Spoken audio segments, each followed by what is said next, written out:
মা কি রান্না করেছে আজকে? আজকে বেশি কিছু করিনি, একটা তরকারি আর একটা ভাজা। কেন বলতো, ওবেলা বিয়ে বাড়ি যাবো তো, এবার একটু হালকা ফুলকা খেলে, অল্প হাতে চালও অল্প নিয়েছি যাতে খিদে পায়। ওবেলা বিয়ে বাড়ি গেলে কারো খিদে পায় না না? বিয়ে বাড়ি গিয়ে খাওয়া হয়নি, আজকে খাবো বেশ করে।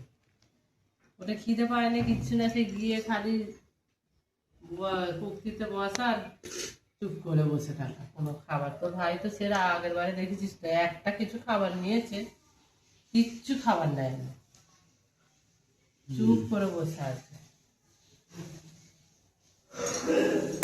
হাতে একটু নরম নরম হয়ে গেছে বাবা, আজকে খেয়ে নে। আমার তো তবে ঠান্ডা ফেভারিট তো নরম নরম। তোর তো নরম খুব ভালো। এটা কি? পটল ভাজা আর একটু দেবো, সবার 3 পিস করে। না থাক না। 3 না 4 পিস। আর এই যে ডিমের ঝোল করেছি পাতলা পাতলা।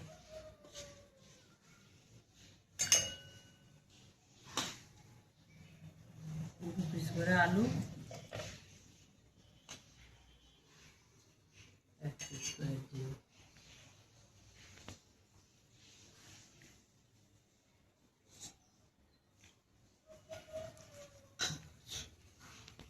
পরিষ্কার করে খেয়ে নিবি।